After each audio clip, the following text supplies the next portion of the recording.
اللہ رب العزت قرآن مجید میں ارشاد فرماتا ہے کہ وَقَالُوا لَن تَمَسَّنَا النَّارُ، بنی اسرائیل نے کہا کہ ہمیں یہ آگ نہیں چھو سکتی، جہنم کی آگ ہمیں جلا نہیں سکتی، إِلَّا أَيَّامًا مَّعْدُودَاتٍ، مگر یہ کہ چند دنوں کے لیے۔ ان کا یہ دعویٰ تھا کہ جہنم کی آگ ہمیں نہیں جلا سکتی، جہنم کی آگ ہمیں چھو نہیں سکتی۔ یہ جو تصور ہے جہنم کی آگ ہمیں جلا نہیں سکتی، جہنم کی آگ ہمیں چھو نہیں سکتی ہے، غور سے دیکھیں آج یہ تصور امت مسلمہ کے اندر نہیں پایا جا رہا۔ کتنے لوگ ایسے ہیں جنہوں نے کبھی مسجد کا منہ بھی نہیں دیکھا ہوتا ہے، کبھی سچ زبان سے نکالا نہیں ہوتا ہے، الغرض اللہ کی فرما برداری کو قریب سے بھی نہیں دیکھا ہوتا ہے، عمل کرنا تو دور کی بات ہے، لیکن وہ اپنے آپ کو اتنا بڑا خود کو جنتی سمجھتا ہے، بلکہ لوگوں کو جنت کا ٹکٹ بھی بانٹ رہا ہوتا ہے، لوگوں کو جنت کا ٹکٹ بھی تقسیم کر رہا ہوتا ہے۔ تو یہ جو عمل نہ کر کے خود کو یہ تصور کر لینا جہنم کی آگ مجھے کیا چھوئے گی، یہ تصور بنی اسرائیل میں پایا جاتا ہے، اور اللہ رب العزت نے ان کے اس تصور کو رد فرمایا کہ قُلْ أَتَّخَذْتُمْ عِندَ اللَّهِ عَهْدًا، میرے حبیب ان سے پوچھو کیا تم نے اللہ سے کوئی وعدہ لے رکھا ہے، اللہ سے تم نے کوئی کمٹمنٹ کی ہے، اللہ سے تم نے کوئی معاہدہ کر رکھا ہے، اللہ سے تمہاری کوئی براہ راست بات ہو چکی ہے، اللہ سے تمہارا کوئی عہد ہو چکا ہے کہ اللہ نے تمہیں کہا ہوگا کہ نہیں تم تو میرے دوزخ سے میری آگ سے بری ہو، کیا تم نے اللہ سے کوئی معاہدہ کر رکھا ہے؟ فرمایا کہ فَلَن يُخْلِفَ اللَّهُ عَهْدَهُ، اگر ایسی بات ہے تم نے اللہ سے کوئی معاہدہ کر رکھا ہے، اللہ سے کوئی وعدہ کر رکھا ہے، اللہ نے تم سے کوئی بات کی ہے براہ راست میں تمہیں آگ میں نہیں جلاؤں گا، تو پھر تو بات تو ٹھیک ہے، کیونکہ اللہ اپنے وعدے کی خلاف ورزی نہیں کرتا، وہ اپنے وعدے کا پکا ہے، اپنے وعدے کے خلاف کوئی کام نہیں کرتا۔ ام تقولون علی اللہ ما لا تعلمون، اگر یہ بات نہیں ہے، عمل بھی نہیں کرتے اور اللہ نے کوئی وعدہ بھی نہیں لے رکھا ہے تمہارے ساتھ، تو فرمایا کہ ام تقولون علی اللہ ما لا تعلمون، یا تم اللہ پر یوں ہی جھوٹ بہتان باندھتے ہو جو تم خود بھی نہیں جانتے۔ یعنی اللہ نے جب وعدہ ہی نہیں دے رکھا ہے تو پھر اللہ پر تم جھوٹ کیوں باندھتے ہو، اللہ پر بہتان کیوں باندھتے ہو کہ اللہ تعالیٰ ہمیں آگ میں ڈالے گا ہی نہیں۔ تو حاضرین محترم، یہ جو اہل یہود کا یہ خود ساختہ ایک گھمنڈ تھا، ان کا ایک خود ساختہ تصور تھا، ان کا ایک خود ساختہ نظریہ تھا کہ ہم تو پکے جنتی ہیں، ہمیں تو اللہ تعالیٰ جہنم میں ڈالے گا ہی نہیں۔ تو اللہ رب العزت نے ان کا یہ جو خود ساختہ گھمنڈ ہے، خود ساختہ نظریہ ہے اور خود ساختہ ان کا جو تصور ہے، اللہ رب العزت نے آگے رد کر دیا، فرمایا کہ تم کہتے ہو کہ اللہ تعالیٰ ہمیں جہنم میں نہیں ڈالے گا، جنت میں ڈالے گا، تو فرمایا کہ پھر جنت کے لیے اللہ رب العزت نے ایک سادہ سا اصول قرآن میں بیان کیا ہے، اس کا ایک سادہ سا فرمان ہے، اس کا ایک سادہ سا اصول ہے، اس کا ایک سادہ سا اس نے ایک ضابطہ دے دیا ہے۔ اگر تم اللہ کے اس سادہ سے ضابطے پر پورا اترتے ہو، اللہ کے اس سادہ سے اصول پر پورا اترتے ہو، اگر اللہ کے اس سادہ سے بتائے ہوئے طریقے پر تم گامزن ہو، تو پھر تو تم جنت کے حقدار اور جہنم سے بری ہو۔ اگر اللہ کے اس ضابطے اصول قانون کے خلاف ہو، اس پر پورا نہیں اترتے ہو، تو فرمایا کہ پھر یہ تمہارا خود ساختہ نظریہ ہے کہ جس کا حقیقت سے کوئی تعلق نہیں ہے۔ اور وہ کیا ہے؟ وہ سادہ سا اصول اور وہ سادہ سا نظریہ، وہ سادہ سا طریقہ، وہ سادہ سا وہ صراط مستقیم کیا ہے جو جنت کی طرف جاتا ہے؟ فرمایا کہ والذین آمنوا وعملوا الصالحات اولئک اصحاب الجنہ هم فیہا خالدون۔ فرمایا کہ سادہ سا اصول ہے کہ اللہ کے جہنم سے بچ کر اللہ کی جنت میں داخل ہونے والا وہ ہے جو صاحب ایمان ہو اور صاحب ایمان ہونے کے ساتھ ساتھ پھر وہ عمل صالح بھی کرتا ہے۔ یہ سادہ سا اصول ہے، ایمان اور عمل صالح۔ اگر ایمان اور عمل صالح نہیں ہے تو پھر انسان جتنا مرضی دعویٰ کرے یہ اس کا خود ساختہ دعویٰ ہے، حقیقت سے اس کا کوئی تعلق نہیں ہے۔ جس طرح یہاں ہوتا ہے، بعض لوگ ہوتے ہیں کہ ہم تو فلاں جدی سے ہمارا تعلق ہے، فلاں سے ہماری نسبت ہے، فلاں سے ہمارا تعلق ہے، تو ہم تو یوں ہی بخشے جائیں گے۔ جس طرح ہمارے ہاں ہوتا ہے، یہ یہود کا تصور ہے جو امت مسلمہ کو دمک کی طرح چاٹ کے اندر سے کھوکھلا کرتا ہے۔ وہ کیا ہے؟ فلاں پیر صاحب کے ساتھ میری نسبت ہے، فلاں کا میں مرید ہوں، فلاں جا کر نذرانے چڑھاتا ہوں، اور فلاں سے دستہ بوسی کا شرف حاصل ہے، لہذا میری جنت پکی۔ فرمایا کہ نہیں، ایسا نہیں۔ جنت کے لیے اللہ نے سادہ سے اصول، یہ چیزیں ہیں، یہ بائی دا وے چیزیں ہیں، یہ ہوتی ہیں، یہ اس کا اللہ اجر عطا مزید عطا کرتا ہے، لیکن جو بنیاد ہے وہ کیا ہے؟ وہ ایمان ہے اور عمل صالح۔ کہ جس طرح بلڈنگ کھڑی ہوتی ہے، اس بلڈنگ کی بنیاد کیا ہے؟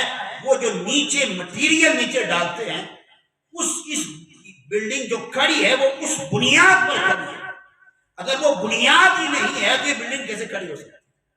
بنیاد ہو پھر بلڈنگ ہو، پھر اس میں جتنا بھی نقش نگار کیا جائے، جتنی اس کی تزئین و آرائش کی جائے، اس میں اتنا نکھار آ جائے۔ مین کیا ہے؟ وہ مین بنیاد ہے جس پر عمارت کیا ہوتی ہے؟ قائم ہوتی ہے۔ فرمایا کہ مین جو تمہیں جنت میں لے کے جائے گی اور جہنم سے محفوظ رکھے گی، وہ فرمایا کہ وہ ایمان ہے، اور ایمان کے بعد کیا ہے؟ عمل صالح۔ تو اللہ رب العزت نے اہل ایمان کو یہ بتا دیا کہ عام فہم اصول اللہ رب العزت نے بتا دیا کہ اگر تمہیں اللہ کی رضا اور اس کے جہنم سے بچنا چاہتے ہو، اس کی رضا کا حصول چاہتے ہو، تو پھر یہ تمہیں دو چیزیں کرنی ہوں گی۔ اور یہ اللہ نے یہود کو فرمایا، اور یہی اصول امت مسلمہ کے لیے بھی ہے۔ کامیابی اور کامرانی کا جو اصول و ضابطہ کیا ہے؟ وہ ایمان ہے۔ ایمان کے بعد کیا ہے؟ عمل صالح۔ ایمان اور عمل صالح کے بغیر جو بھی انسان دعویٰ کرتا ہے، اس کا خود ساختہ دعویٰ ہے، اللہ سے، اس کے رسول سے اس کا کوئی تعلق نہیں۔ پھر اللہ رب العزت نے بنی اسرائیل سے جو وعدہ لیا، اس وعدے کا ذکر کیا قرآن مجید سورہ بقرہ میں، اور پھر ان کی عہد شکنی کو اللہ رب العزت نے بیان فرمایا۔ اور یہ احکام اللہ رب العزت نے امت مسلمہ کے لیے بھی لازم قرار دیا ہے۔ اور جو احکام بنی اسرائیل پر تھے اور اس کی روگردانی پر اللہ نے جو ذلت ان پر مسلط کی تھی، اگر امت مسلمہ بھی ان احکام کی خلاف ورزی کرتی ہے تو وہی ذلت پھر ان پر بھی اللہ تعالیٰ مسلط فرما دے گا۔ وہ کیا ہے؟ فرمایا کہ بسم اللہ الرحمن الرحیم، وَإِذْ أَخَذْنَا مِيثَاقَ بَنِي إِسْرَائِيلَ لَا تَعْبُدُونَ إِلَّا اللَّهَ وَبِالْوَالِدَيْنِ إِحْسَانًا وَذِي الْقُرْبَى وَالْيَتَامَى وَالْمَسَاكِينِ وَقُولُوا لِلنَّاسِ حُسْنًا وَأَقِيمُوا الصَّلَاةَ وَآتُوا الزَّكَاةَ ثُمَّ تَوَلَّيْتُمْ إِلَّا قَلِيلًا مِّنكُمْ وَأَنتُمْ مُعْرِضُونَ۔ اس سورہ بقرہ میں اللہ رب العزت نے اس وعدے کو ذکر کیا ہے جو بنی اسرائیل سے اللہ نے کیا تھا۔ اور یہ ایک سارا پیکج ہے، ایک سارا پیکج ہے دین کا۔ جب یہ سارا پیکج انسان عمل کرتا ہے تو پھر اللہ رب العزت کی رضا اور اس کی خوشنودی نصیب ہو جائے گی۔ اور اس کے اندر اللہ رب العزت چونکہ دین حقوق اللہ اور حقوق العباد سے عبارت ہے، جو پیکج جس پر نجات ملتی ہے وہ حقوق اللہ ہیں اور حقوق العباد ہیں۔ اللہ رب العزت نے اس تمام پیکج کو بیان کیا ہے کہ جو جنت کا پیکج ہے وہ کیا ہے؟ فرمایا کہ بنی اسرائیل سے ہم نے وعدہ لیا تھا کہ لا تعبدون الا اللہ، اللہ کی عبادت کرنی، اللہ کے سوا کسی کی عبادت نہیں کرنی، اللہ کے سوا کسی کے آگے اپنی جبین نیاز نہیں جھکانی، اللہ کے سوا کسی کے آگے جھکنا نہیں ہے، فقط اس کی عبادت کرنی ہے، اپنی جبین نیاز اسی کے آگے جھکانی ہے۔ وبالوالدین احسان، اور والدین کے ساتھ اس نے سلوک کرنا۔ رشتہ داروں کے ساتھ حسن سلوک کرنا، یتیموں کے ساتھ، مساکین کے ساتھ، وَقُولُوا لِلنَّاسِ حُسْنًا۔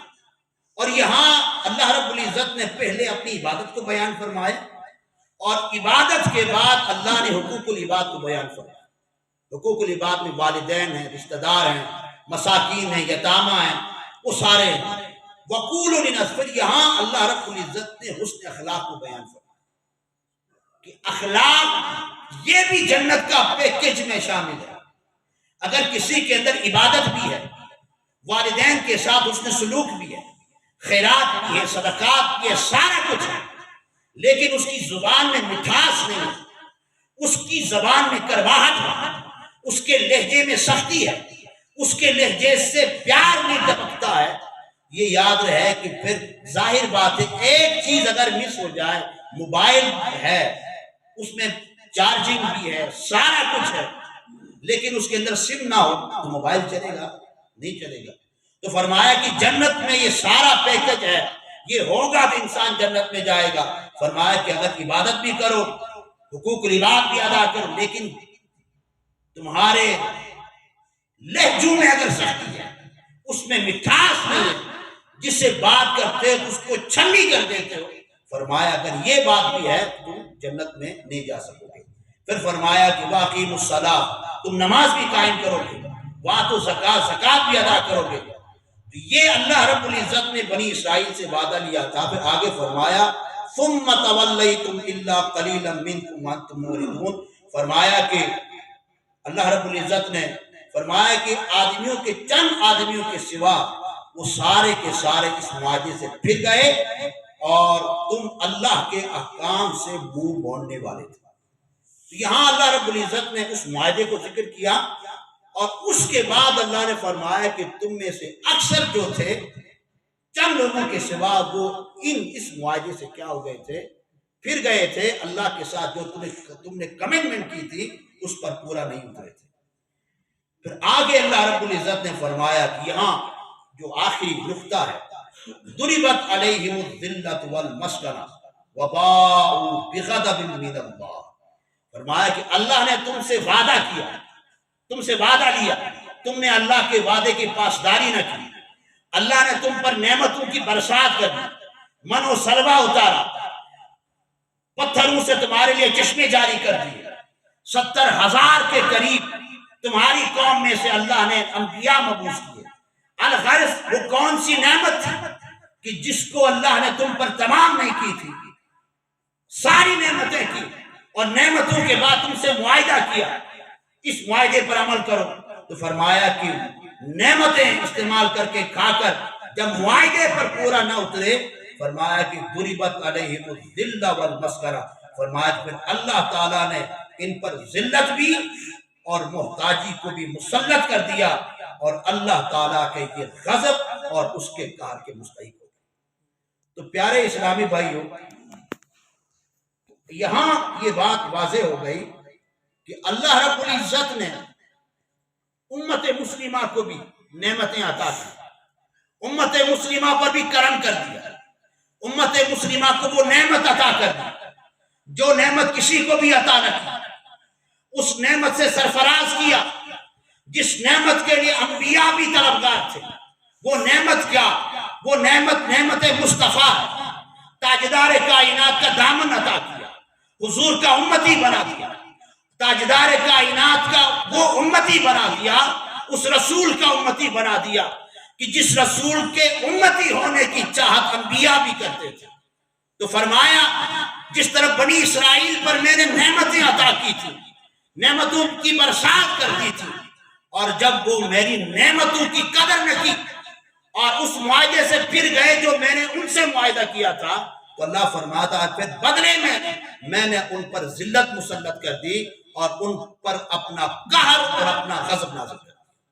اب یہ تصور کر لیں امت مسلمہ کی طرف، اللہ نے وہ کون سی نعمتیں عطا نہ کی ہمیں، لیکن امت مسلمہ نے اللہ کی ان نعمتوں کی جب قدر نہ کی، ان نعمتوں کا جب پاس نہ رکھا، اللہ نے جو عالم ارواح میں ان سے معاہدہ کیا تھا، تاجدار کائنات میں ان سے معاہدہ کیا تھا، امت سے معاہدہ کیا تھا، جب امت نے اللہ کے معاہدے کا پاس نہ رکھا، تاجدار کائنات کا پاس نہ رکھا، تو رب کائنات نے اجتماعی طور پر تو نہیں لیکن فردن فردن ایک ایک کر کے رب کائنات نے امت ذلت و رسوائی مسلط کی۔ آج دنیا کا کون سا کونا ہے جہاں امت مصطفیٰ آقا علیہ الصلوۃ والسلام کی امت یہ معاشرہ عزت اور احترام کے ساتھ جی رہا؟ دنیا کا کوئی کونا ایسا دکھا دے کہ جہاں مسلمان عزت سے، احترام سے، وقار سے، اپنے روڈ سے، اپنے دبدبے سے جی رہا؟ آج پوری دنیا جو امت پر غلامی مسلط ہے، جو ذلت اور رسوائی مسلط ہے، سور کھانے والے اور ہم جنس پرست خبیث لوگ جو امت پر آج حکمرانی کر رہے ہیں، وجہ کیا ہے؟ وجہ یہ ہے جب انہوں نے اللہ کا دامن چھوڑا، تاجدار کائنات کا دامن چھوڑا، اللہ کے احکام سے رو گردانی کر دی، پھر اللہ تعالیٰ نے انہیں ذلت و رسوائی میں اس امین گڑھے میں اللہ رب العزت نے انہیں پھینک دیا۔ تو آج امت میں ظاہری مسائل میں کمی کیا ہے؟ اس کے باوجود ایک ایک گھونٹ پانی کے لیے اور عزت اور احترام کے لیے جو امت ترس رہی ہے، اس کی وجہ کیا ہے؟ اس کی وجہ یہ ہے کہ جب احکام سے روگردانی کی، اللہ رب العزت کا اصول تو ایک ہی ہے، اس کا ضابطہ تو ایک ہی ہے۔ وہ ضابطہ کیا ہے؟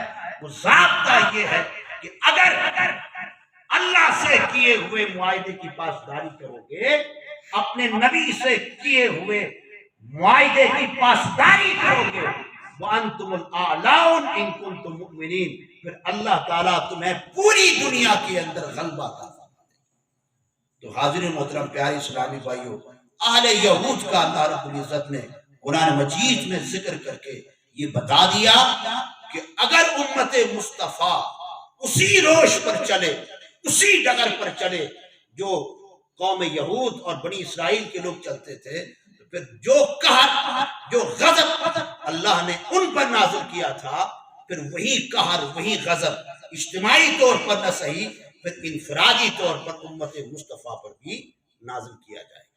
تو ضرورت اس امر کی ہے، اگر ہم چاہتے ہیں اس دنیا میں عزت کے ساتھ، احترام کے ساتھ، وقار کے ساتھ زندہ رہیں، پھر اللہ رب العزت کے ساتھ جو معاہدہ کیا ہے، اللہ سے معاہدہ کیا ہے؟